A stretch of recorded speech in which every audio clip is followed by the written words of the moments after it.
The moon hung like a silver coin against the velvet sky as Marcus Blackwood stood on the balcony of his ancient castle, overlooking the village of Ravenshollow. For 800 years he had ruled as the Vampire King, but tonight felt different. Tonight, the familiar weight of his curse pressed heavier on his shoulders than ever before. The villagers below had no idea that their mysterious lord was anything more than a reclusive nobleman who preferred the night hours. They whispered stories about his pale skin and the way he never aged. But humans had always been good at explaining away what they couldn't understand.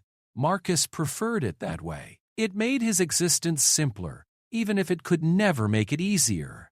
He traced the scar on his left wrist, a reminder of the night his curse began. Isabella Thornfield had been her name, a witch of extraordinary power who had loved him once, before he betrayed her trust, before he chose his vampire nature over her human heart.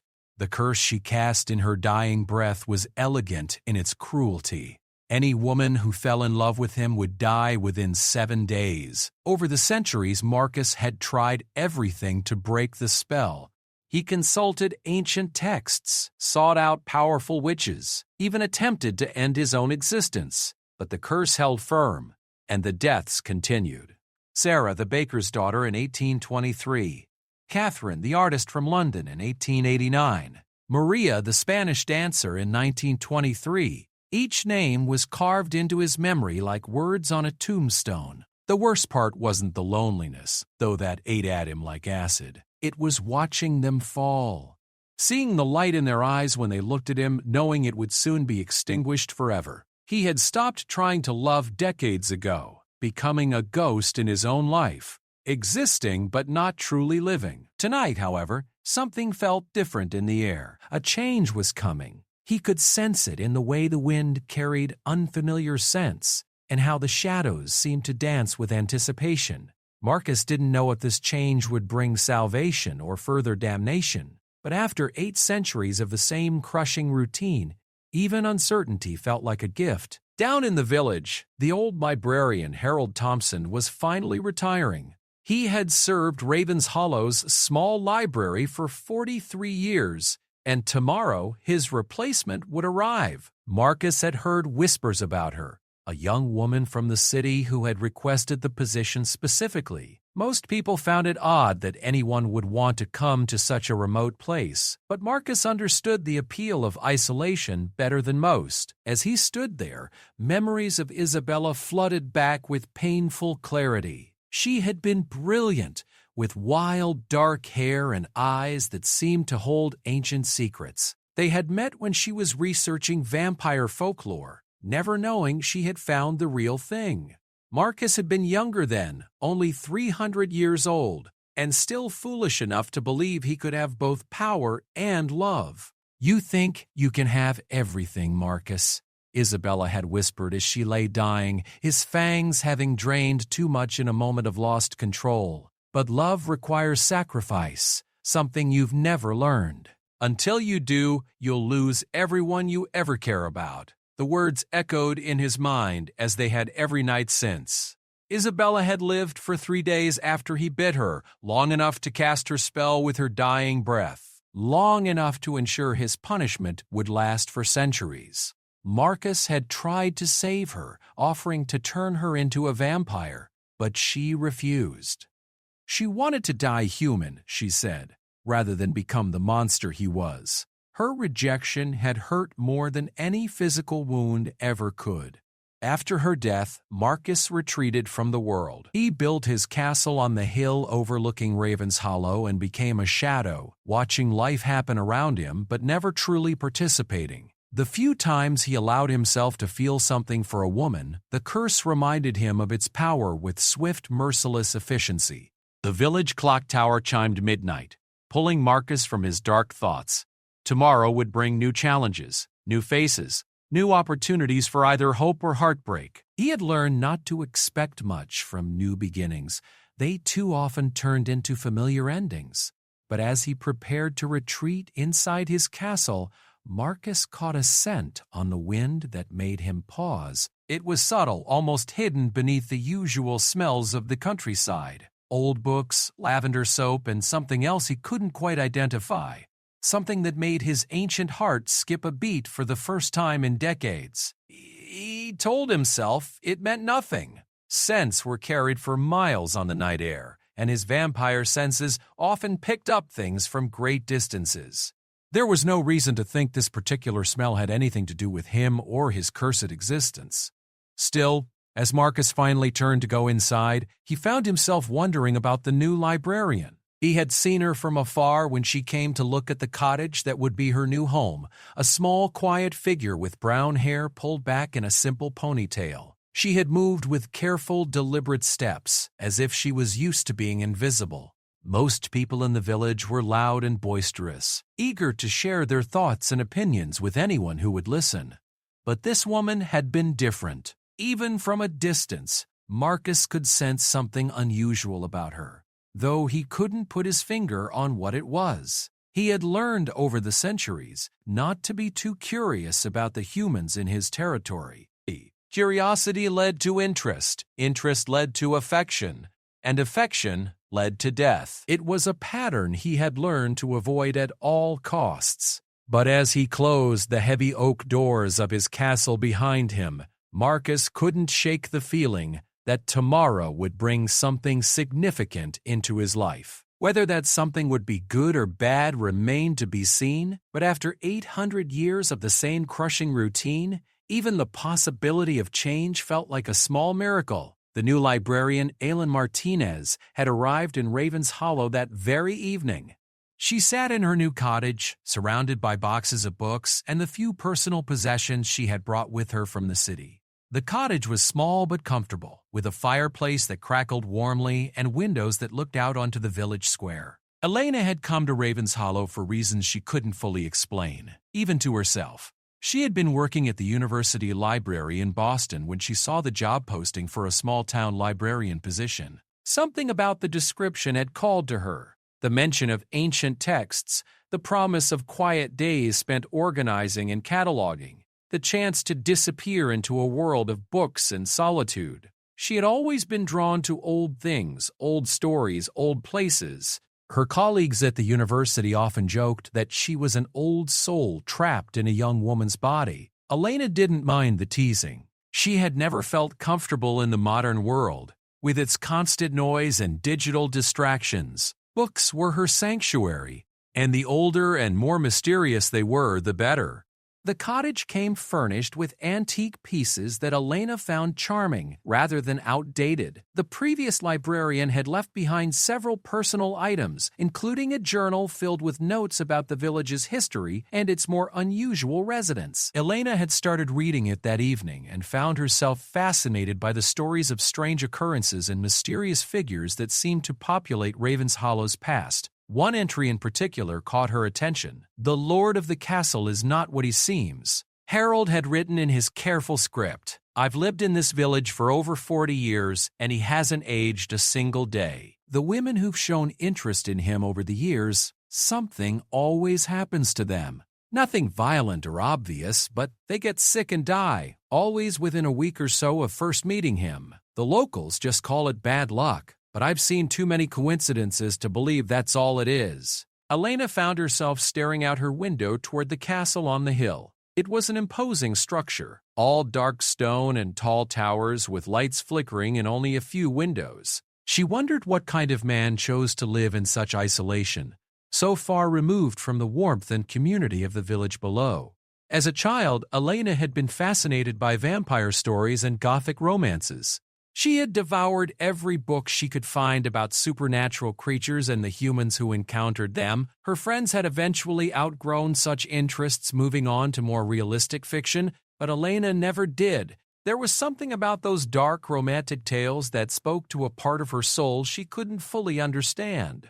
Now, sitting in her cottage in this remote village, reading about mysterious deaths and an ageless lord, Elena felt like she had stepped into one of those beloved stories. The rational part of her mind dismissed Harold's notes as the fantasies of an old man with too much time on his hands, but another part of her, a part she usually kept carefully hidden, hoped there might be some truth to the tales. Elena had never been in love. At 28, she had dated a few men, but none had ever made her feel the passion and intensity she read about in her favorite books. Her friends told her she was too picky, that she was waiting for something that didn't exist outside of fiction. Maybe they were right, but Elena couldn't bring herself to settle for anything less than the kind of love that consumed your entire being. She had come to Ravens Hollow partly to escape the well-meaning but constant pressure from friends and family to put herself out there and find someone. In a small village like this, she reasoned, she could focus on her work and her books without having to explain why she wasn't interested in dating the available men in her social circle. As Elena prepared for bed that first night, she found herself thinking about the castle on the hill and its mysterious occupant. Tomorrow, she would begin her new job at the library, organizing the collection and helping any villagers who needed assistance with research.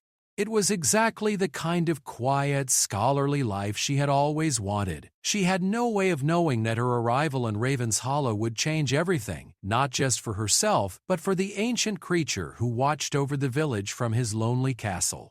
The curse that had bound Marcus Blackwood for 8 centuries was about to meet its greatest challenge, and neither Elena nor Marcus would emerge from the encounter unchanged. The next morning dawned gray and misty, with fog rolling in from the surrounding hills to blanket the village in an ethereal shroud. Elena walked to the library through streets that seemed borrowed from a fairy tale, past cottages with thatched roofs and gardens full of late-blooming flowers. The library itself was a beautiful old building made of honey-colored stone, with tall windows and a heavy wooden door that creaked when Elena pushed it open. Inside, she found shelves upon shelves of books, some dating back several centuries. The collection was smaller than what she was used to, but it was clearly well-loved and carefully maintained. As Elena explored her new workplace, she discovered a section in the back that housed the oldest volumes, handwritten manuscripts, first editions, and books on subjects that most modern libraries had long since discarded. There were texts on folklore, supernatural creatures, ancient rituals, and local history that went back to the founding of the village. One book in particular drew her attention, a leather-bound volume titled The Histories and Mysteries of Ravens Hollow. Elena opened it carefully, her fingers tracing the aged pages as she read about the village's founding and the various legends that had grown up around it over the centuries. The book spoke of strange lights in the forest, of villagers who claimed to have seen creatures that shouldn't exist, of a noble family that had ruled from the castle for longer than anyone could remember. Most interesting to Elena were the stories about the current lord of the castle, a man who was said to be incredibly handsome but cursed with terrible luck when it came to matters of the heart. As Elena read, she became aware that she was no longer alone in the library. She looked up to find an elderly woman standing nearby, watching her with sharp, intelligent eyes. "You must be the new librarian," the woman said, extending her hand. "I'm Margaret Walsh. I've lived in this village all my life, and I knew Harold well. He left quite a collection here, didn't he?" Elena shook Margaret's hand, noting the strength in the older woman's grip. "It's wonderful. I've never seen such a comprehensive collection of local history and folklore. Some of these books must be incredibly valuable." Margaret nodded, glancing at the book Elena had been reading. "That particular volume has been here longer than anyone can remember. Harold was always fascinated by it, especially the parts about the castle and its unusual history. The previous librarian left some notes about the village," Elena said carefully. "He seemed to think there were some unusual things happening here." A shadow crossed Margaret's face, and she lowered her voice. "Harold was a good man, but he had an active imagination. Still, I've lived here for 72 years, and I've seen some things that are hard to explain. The lord of the castle, Marcus Blackwood, has been here since before I was born, yet he looks exactly the same as he did when I was a girl. Elena felt a thrill of excitement at this confirmation of Harold's observations. That's impossible, isn't it? I mean, unless what, dear? Elena hesitated, feeling foolish for what she was about to suggest. Unless there's some truth to the old stories about vampires and other supernatural creatures. Margaret was quiet for a long moment, studying Elena's face. Finally, she said, "You're not from around here, so you might think differently about such things. In Raven's Hollow, we've learned that it's better not to ask too many questions about things we don't understand. Marcus Blackwood keeps to himself, and we keep to ourselves. It's worked well for generations."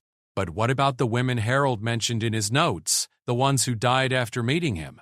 Margaret's expression grew sad. There have been several over the years, beautiful women, most of them, who came to the village and seemed drawn to the castle. They'd developed sudden illnesses, fevers, weakness, strange symptoms that no doctor could explain, and yes, they all died within a week or so of first encountering Marcus. Elena felt a chill that had nothing to do with the cool morning air. And no one has ever investigated, tried to find a connection? What would we investigate, dear? A man can't help it if he has bad luck with women, and Marcus has never been anything but courteous to the village. He donates generously to local causes, helps out families in need, makes sure the roads are maintained. Whatever else he might be, he's been good to Raven's Hollow. As Margaret spoke, Elena found herself thinking about the stories she had loved as a child, tales of vampires who were both monster and victim, cursed to live forever but unable to love without bringing death. It seemed impossible that such a creature could exist in the real world, but the evidence Margaret described was compelling. Has anyone ever tried to get close to him, to understand what he is?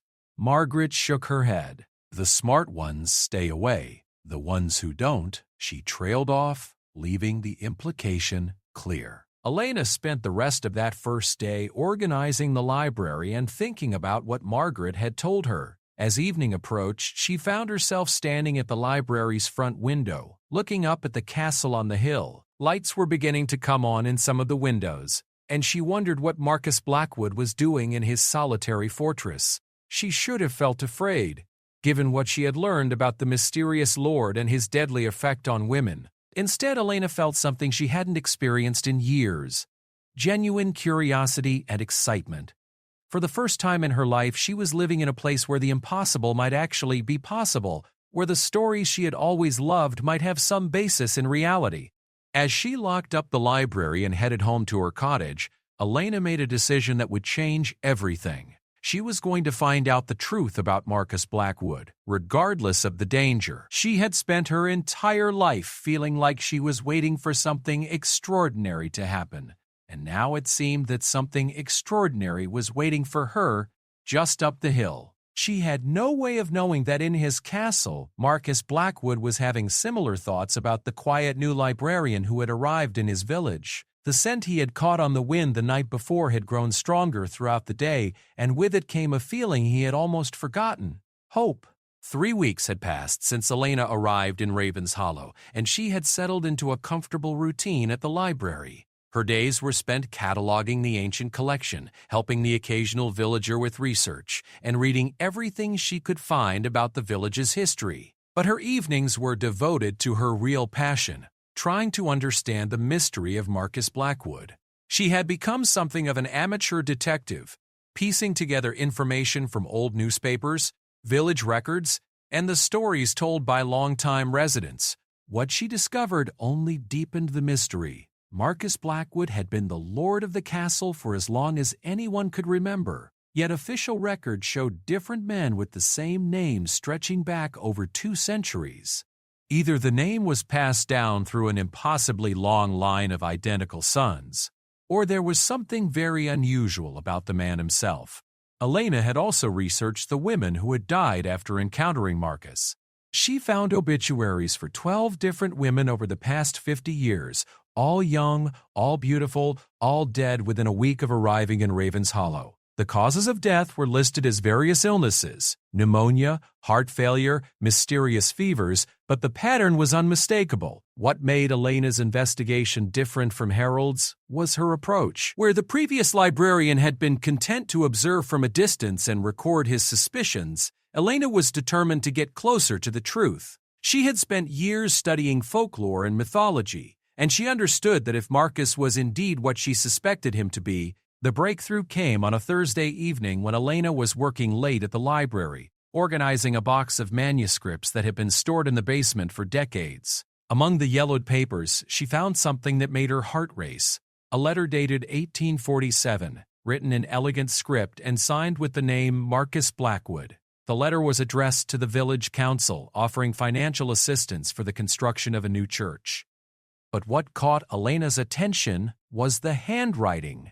It was identical to a letter she had found from 1923, also signed by Marcus Blackwood. Either someone was playing an elaborate hoax spanning multiple generations, or Marcus had been writing letters with the same hand for at least 76 years. Elena carefully photographed both letters with her phone, comparing them side by side. Every curve of every letter was identical, down to the smallest flourish. It was impossible for two different people to have such perfectly matching handwriting, especially decades apart. As Elena studied the letters, she became aware of a presence in the library. She looked up to see a man standing in the shadows near the front entrance, and her breath caught in her throat. Even in the dim light, she could see that he was tall and lean, with dark hair and pale skin that seemed to glow in the moonlight streaming through the windows. "I'm sorry," the man said, his voice deep and cultured with a slight accent she couldn't place. "I saw the light on and hoped the library might still be open. I should have knocked." Elena's heart was beating so fast she was sure he must be able to hear it. This had to be Marcus Blackwood. There was no one else in the village who matched his description, and something about his presence filled the room with an energy she had never experienced before. "It's all right," she managed to say, proud that her voice remained steady. "I was just working late. Are you looking for something specific?" Marcus stepped closer, and Elena got her first clear look at his face. He was devastatingly handsome, with sharp cheekbones, deep-set eyes that appeared to be green in the lamplight, and skin that was almost luminously pale. But it was more than his physical beauty that struck her. There was something ancient in his gaze, a depth that spoke of years beyond counting. "I was looking for a book," Marcus said, though he seemed more interested in studying Elena than searching for any volume. "Something about local geology. I understand there's a new librarian, and I wanted to introduce myself. I'm Marcus Blackwood." Elena felt a thrill at hearing him confirm her suspicions, even as a small voice in her head warned her to be careful. Everything she had learned about this man suggested he was dangerous, especially to women. But standing here in his presence, Elena found it hard to believe he could be a threat to anyone. There was something sad about him, something lonely that called to a similar loneliness in her own heart. "I'm Elena Martinez," she said, extending her hand. "I've heard a lot about you since I arrived." When Marcus took her hand, Elena felt an electric shock run up her arm. His skin was cool to the touch and impossibly smooth, but it was the way he looked at her that made her breath catch. For a moment, his carefully composed expression slipped, and she saw surprise and something else, something that looked almost like recognition. "Have we met before?" Marcus asked, still holding her hand. "You seem familiar to me somehow." Elena shook her head, though she felt the same strange sense of recognition. "I would have remembered meeting you. I only arrived in Raven's Hollow 3 weeks ago." Marcus released her hand reluctantly, and Elena immediately missed the contact. There was something about this man that drew her like a magnet, despite everything she had learned about the danger he represented. 3 weeks, Marcus repeated, and Elena thought she heard something wistful in his voice. "And how are you finding village life? It must be quite a change from wherever you came from." "Boston," Elena said. "And yes, it's different, but I like it. There's something special about this place, something that feels timeless." Marcus's smile was sad and knowing.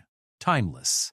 Yes, that's one way to describe Raven's Hollow. Some things here never seem to change, no matter how many years pass.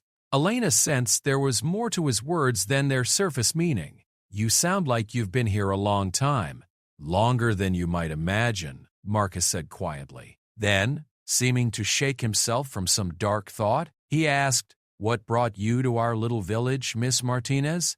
It's unusual for someone to seek out such an isolated place." Elena considered her answer carefully. She could give him the simple explanation about wanting a quiet life surrounded by books, but something about Marcus made her want to be more honest than that. "I've always been drawn to old places, old stories," she said. "There's something about the past that speaks to me more than the present. When I saw the job posting for this position, I felt like it was calling to me somehow." Marcus studied her face intently, and Elena felt like he was seeing something in her that others had missed. "Oh, stories," he repeated. "What kind of stories interest you most?" Elena felt her cheeks warm slightly.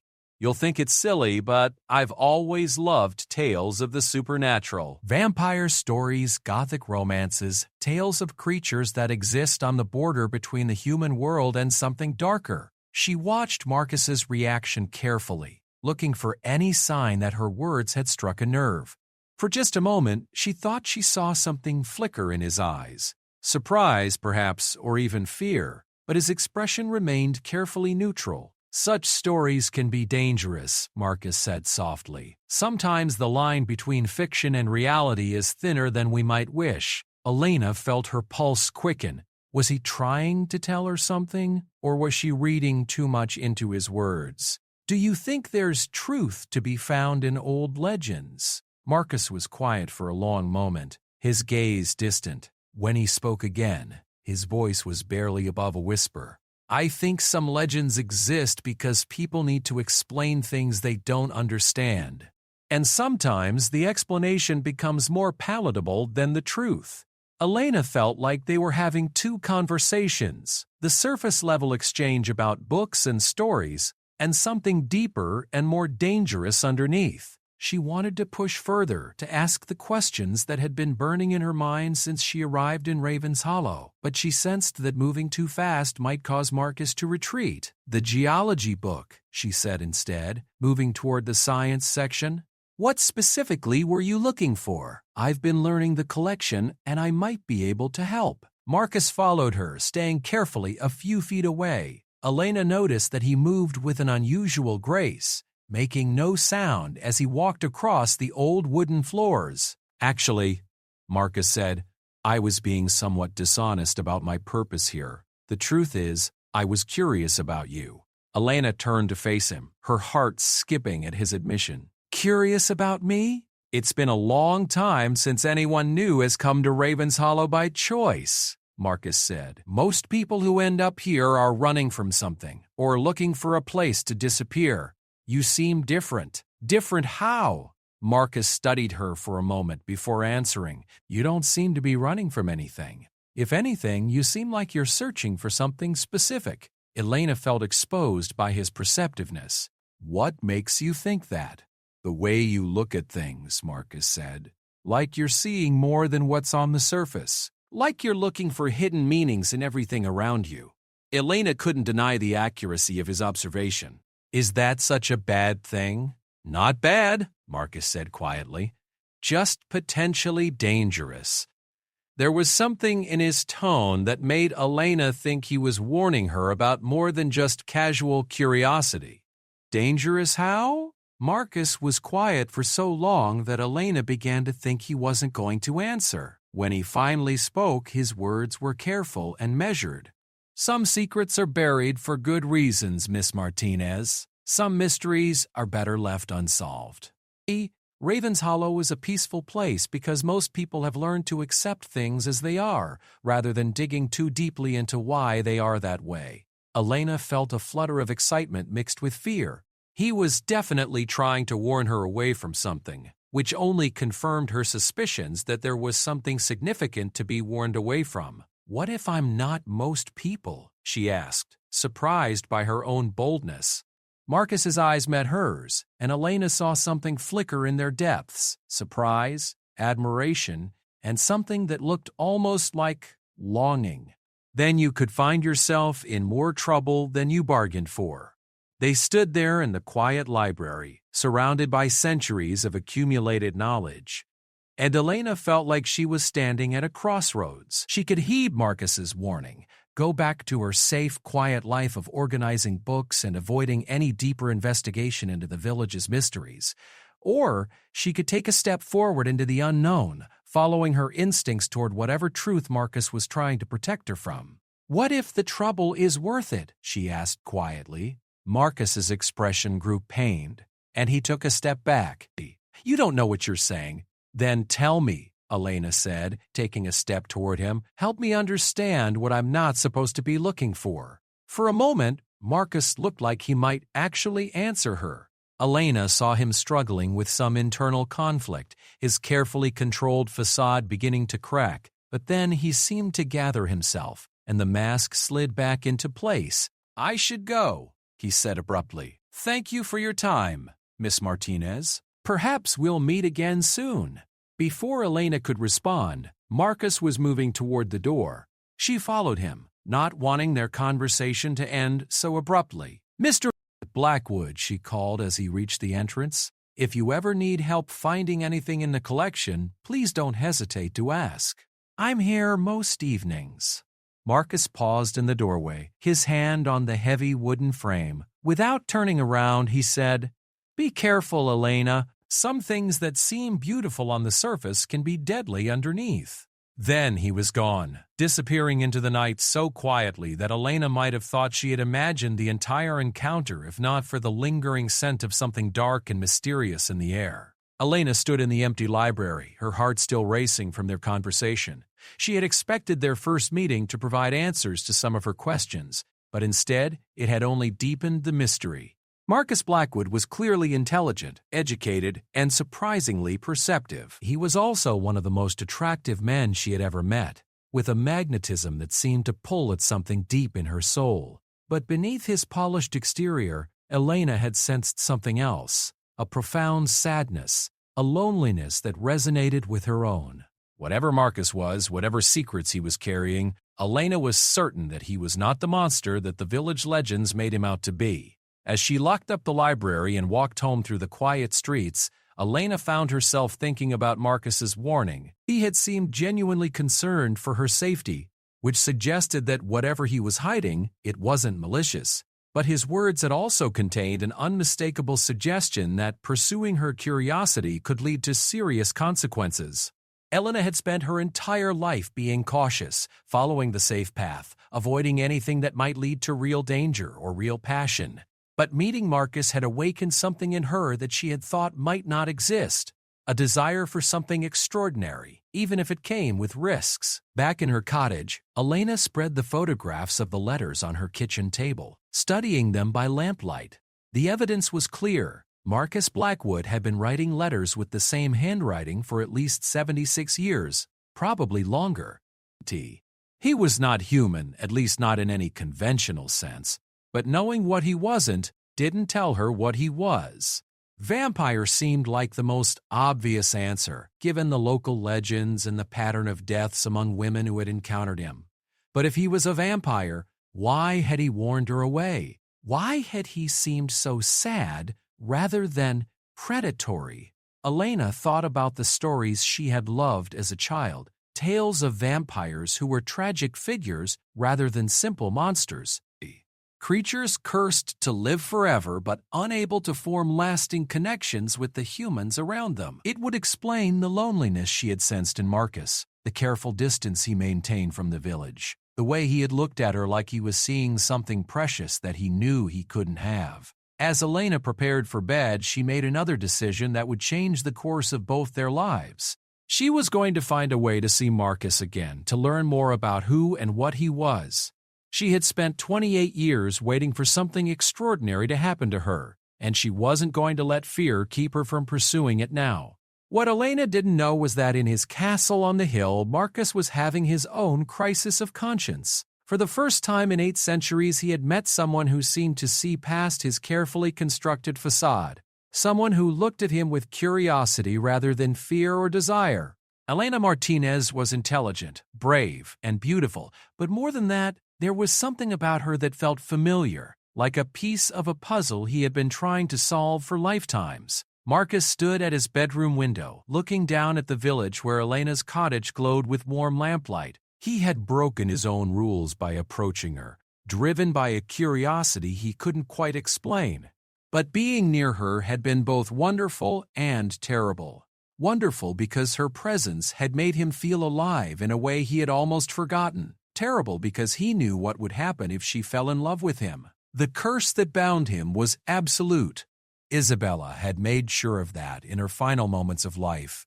Any woman who loved Marcus would die within 7 days, no matter how much he might wish otherwise. He had learned this lesson too many times over the centuries, and he couldn't bear the thought of watching Elena's bright spirit be extinguished because of his selfish desire for companionship. But as Marcus watched the light in Elena's window, he found himself hoping that she would heed his warning and stay away. At the same time, another part of him, a part he had tried to bury long ago, hoped she would be brave enough or foolish enough to seek him out again.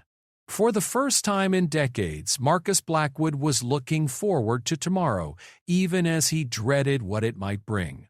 The next morning brought a fierce autumn storm to Ravens Hollow. Rain lashed against the library windows as Elena worked, and the wind howled through the trees like something wild and untamed. It was the kind of weather that made the village feel even more isolated from the outside world, cut off from modern civilization and left alone with its ancient secrets. Elena found it difficult to concentrate on her work. Her mind kept returning to her encounter with Marcus the night before, analyzing every word he had spoken and every nuance of his expression. She was certain that he had been trying to tell her something important, but she wasn't sure if it was a warning to protect her or a test to see if she was brave enough to pursue the truth.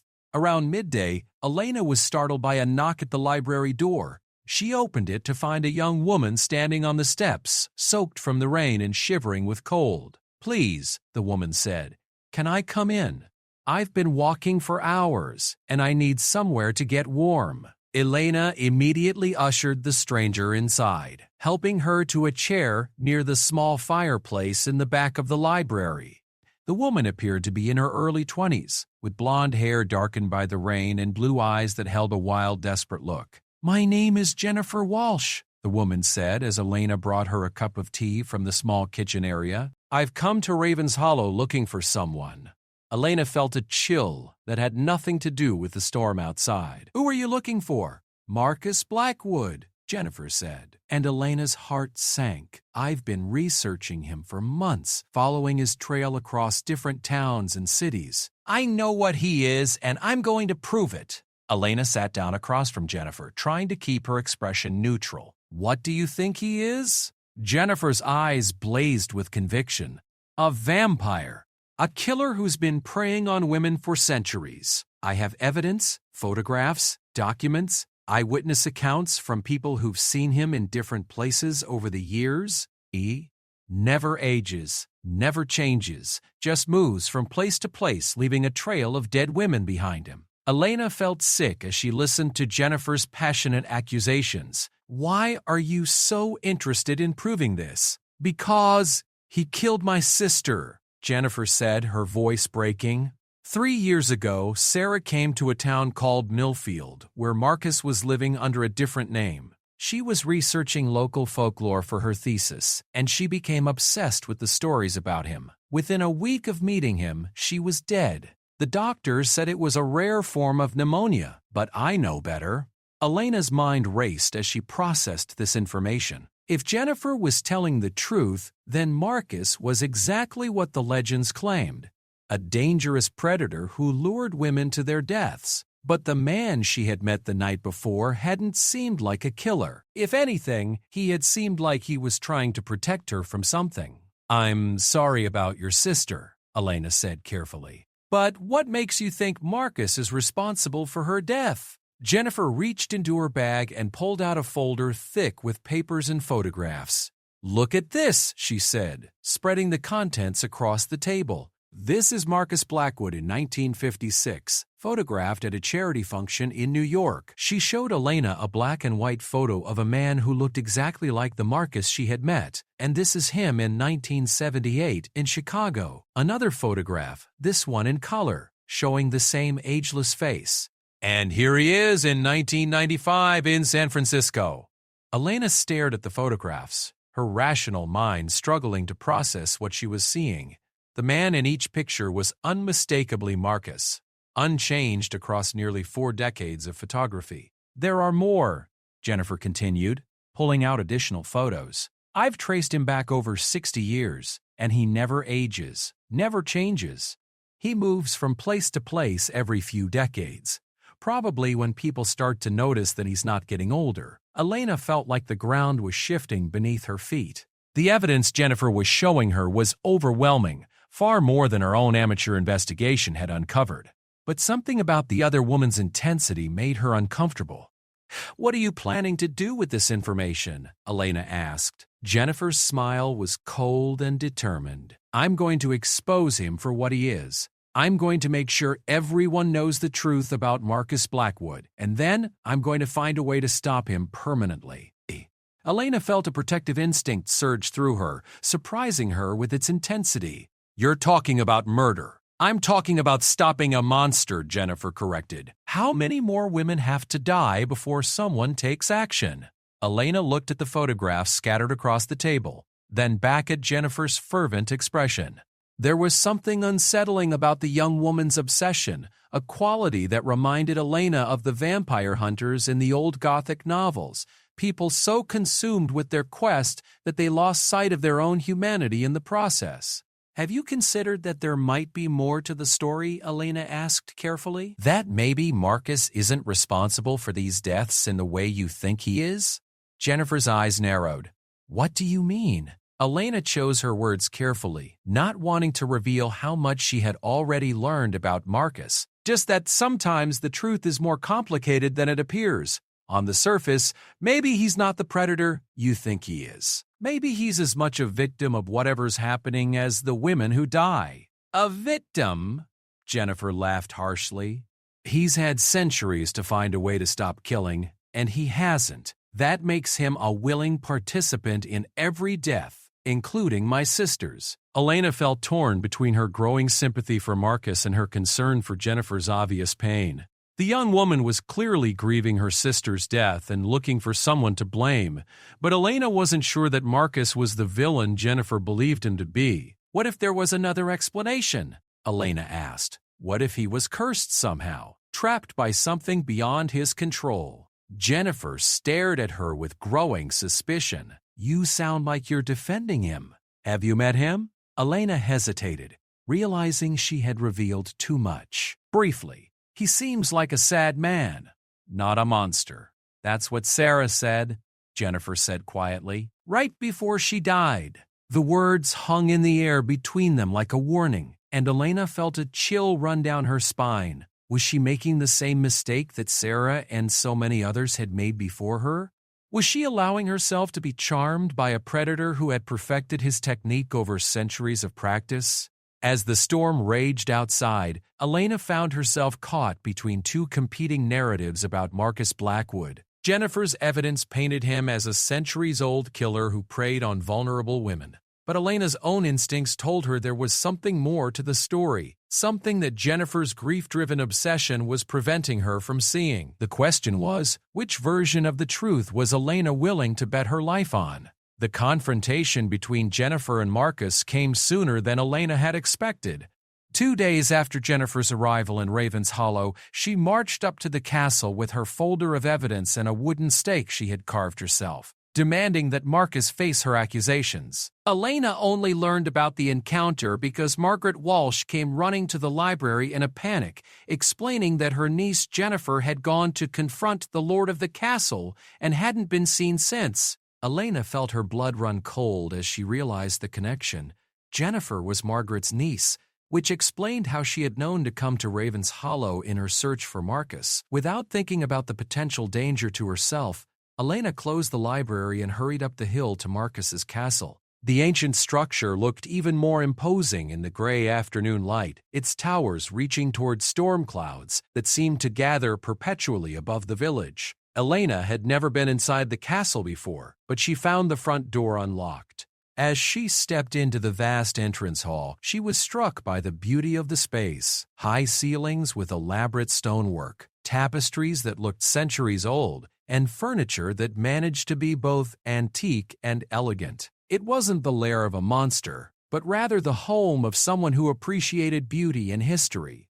Voices echoed from somewhere deeper in the castle, and Elena followed them through corridors lined with portraits of men who all bore a striking resemblance to Marcus. As she got closer, she could make out Jennifer's voice raised in anger and accusation. "You killed my sister!" Jennifer was shouting. "Just like you killed all the others. I have proof, and I'm going to make sure everyone knows what you are." Elena found them in what appeared to be a library even larger than the village one, with shelves stretching to the vaulted ceiling and a fireplace that could have warmed a small house. Marcus stood near the windows, his hands raised in a gesture of surrender, while Jennifer pointed her makeshift stake at him with shaking hands. "Miss Walsh," Marcus said in a calm, patient voice that somehow made Elena's heart ache, "I understand your pain, and I'm truly sorry for your loss. But I didn't kill your sister, any more than I killed the others." "Liar," Jennifer spat. "You're a vampire, a monster who feeds on innocent women." Marcus's expression was infinitely sad. "You're half right. I am a vampire, but I haven't fed on a human being in over 600 years. Elena felt the world shift around her as Marcus confirmed what she had suspected but hadn't quite dared to believe. He was actually admitting to being a vampire, standing there in broad daylight looking more like a tormented prince than a monster. "Then how do you explain the deaths?" Jennifer demanded. Marcus closed his eyes for a moment, and when he opened them, Elena saw 8 centuries of pain reflected there. "I'm cursed. Any woman who falls in love with me dies within 7 days. Doesn't matter what I want or don't want, what I do or don't do. The curse takes them regardless." "That's convenient," Jennifer sneered. "Blame it on some mystical curse instead of taking responsibility for your actions."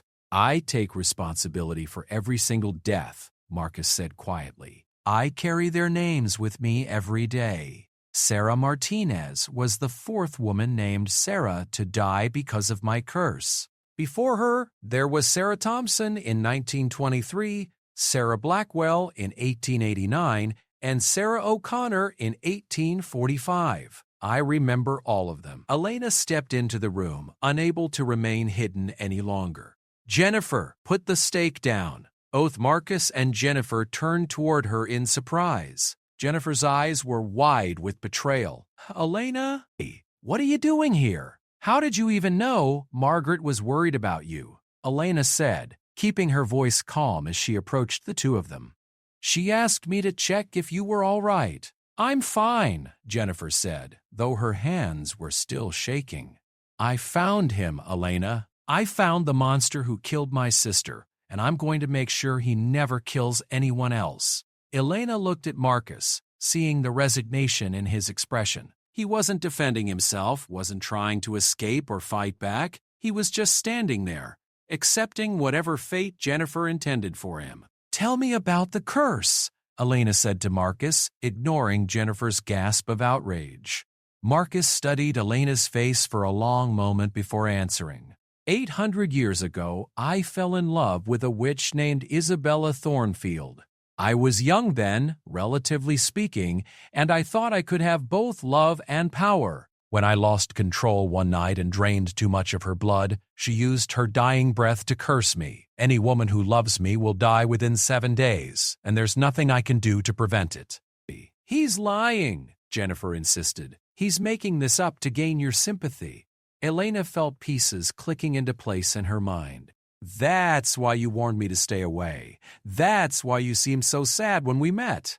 You're not afraid of hurting women. You're afraid of them falling in love with you." Marcus nodded slowly. "For 8 centuries, I've tried everything to break the curse. I've consulted witches, mages, even tried to end my own existence. But the curse holds, and the deaths continue. So I learned to stay away from people, to keep my distance from anyone who might care about me." Jennifer lowered her stake slightly, confusion creeping into her expression. "But if that's true, then why did Sarah die? She never said anything about being in love with anyone." Marcus's expression grew even sadder.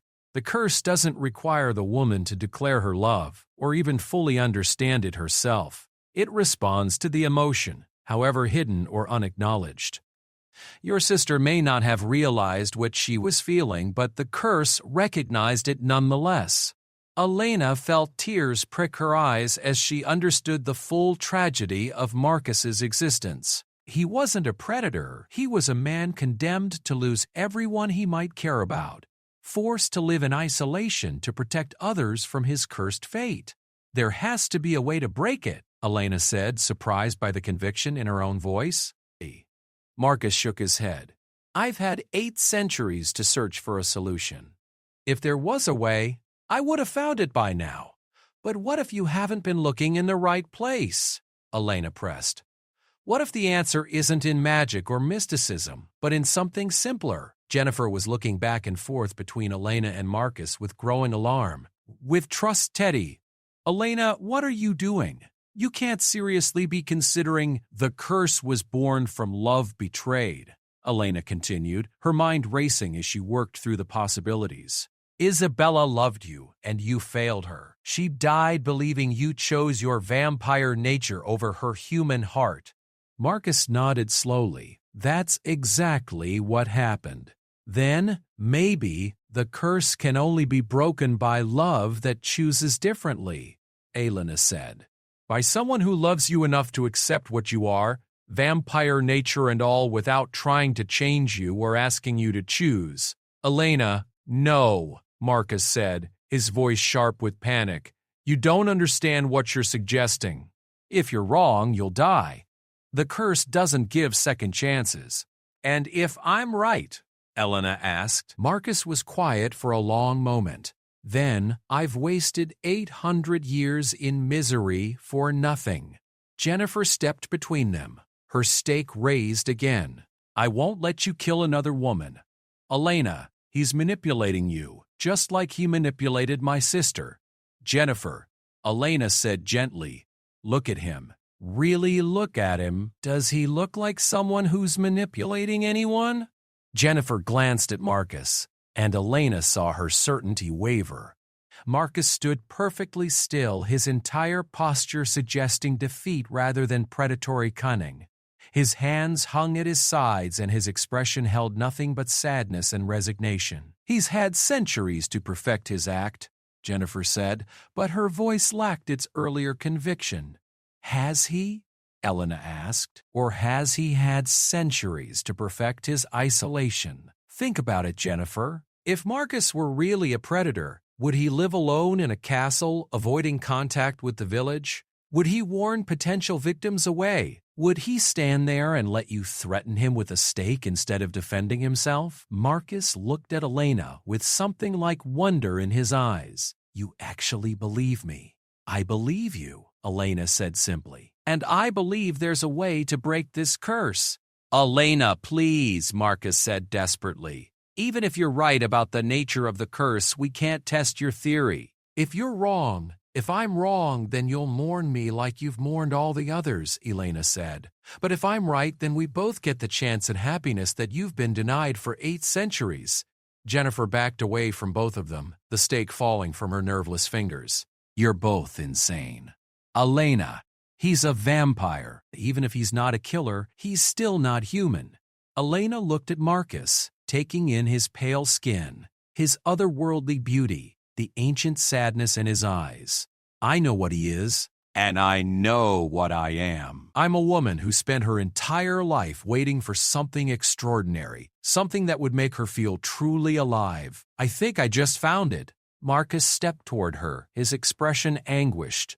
"Elena, you don't know what you're saying. The curse was cast by a woman who felt betrayed by the man she loved," Elena interrupted. A woman who believed you chose your darkness over her light.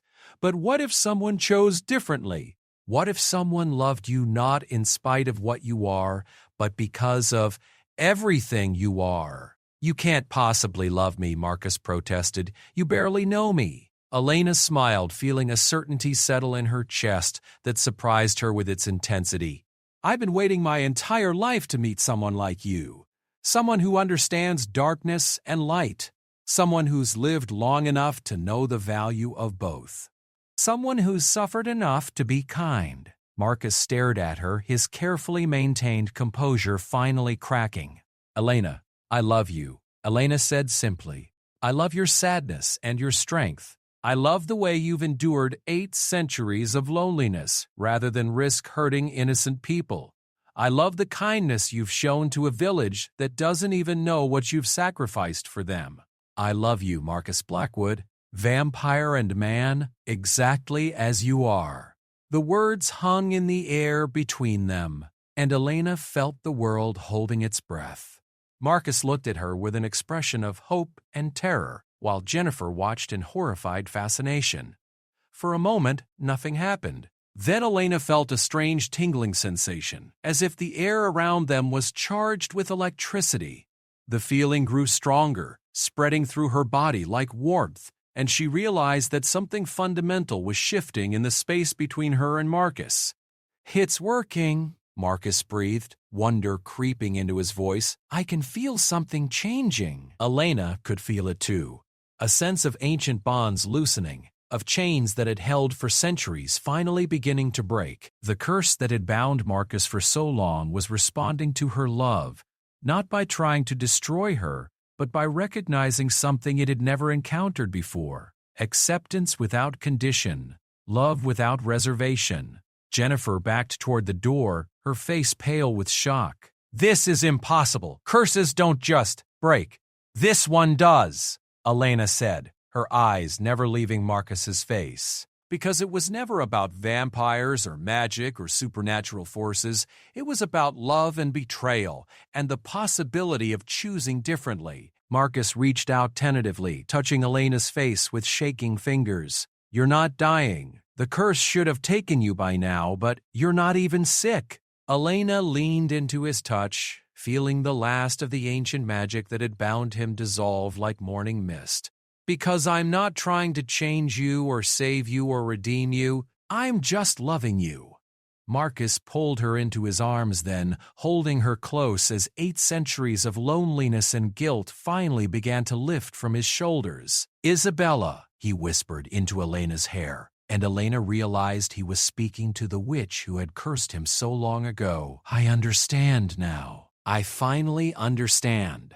Jennifer watched from the doorway, her quest for vengeance forgotten in the face of something she had never expected to witness. The curse she had come to expose was breaking before her eyes, dissolved by the one force it had never been designed to withstand. Love freely given without conditions or expectations. As the weeks that followed would prove, Marcus's curse was truly broken. Elena never fell ill, never weakened, never showed any of the symptoms that had claimed the women who came before her. Instead, she and Marcus began building a life together, one based on mutual understanding and acceptance. Marcus shared the truth about his nature with Elena gradually, showing her the full extent of his vampire abilities and the weight of his long existence. Elena, in turn, helped him reconnect with the human world he had isolated himself from for so long. Together, they worked to modernize the castle while preserving its historical beauty, and Marcus began taking a more active role in the village community he had watched over from a distance for so many years. Jennifer eventually forgave Marcus, understanding that her sister's death had been the result of a tragic curse rather than malicious intent.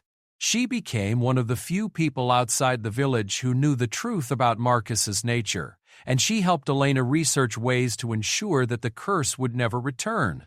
The village of Raven's Hollow continued to be a place where the impossible seemed possible, but now it was a place of hope rather than tragedy. Marcus and Elena's love story became a local legend of a different sort. proof that even the oldest curses could be broken by courage, understanding, and the transformative power of unconditional love. Years later, when visitors to the village asked about the lord of the castle and his wife, the locals would smile and tell them it was the greatest love story they had ever witnessed. A tale of a man who had waited 8 centuries for someone brave enough to love him exactly as he was, and a woman who had spent her entire life preparing to be that person. Marcus never aged, but Elena was content with the time they had together, however long it might be. She had found her extraordinary love story, and it was better than anything she had ever read in her beloved books, because this one was real, this one was hers, and this one proved that sometimes love really could conquer all. In the end, the Vampire King's curse was not broken by magic or force, but by the simplest and most powerful force in the universe, a love that asked for nothing except the chance to exist. And in a small village called Raven's Hollow, that love grew and flourished, proving that even the darkest curses were no match for a heart that chose acceptance over fear, understanding over judgment, and love over everything else. Elena had come to Raven's Hollow looking for old stories and found herself living in the greatest one of all. Marcus had endured 8 centuries of loneliness and found redemption in the arms of a quiet librarian who saw past his darkness to the man beneath. And together, they rewrote the ending of a story that had seemed destined for tragedy, transforming it into a tale of hope that would inspire the village for generations to come. The castle on the hill no longer stood as a monument to isolation and sorrow. Instead, it became a symbol of the possibility that no curse is too old to be broken, no heart too damaged to heal, and no love story too impossible to come true. In Raven's Hollow, where the line between legend and reality had always been thin, Marcus and Elena proved that sometimes the most unbelievable tales are the ones most worth believing in. The Vampire King's curse slayed every woman for ages, until a silent librarian lived.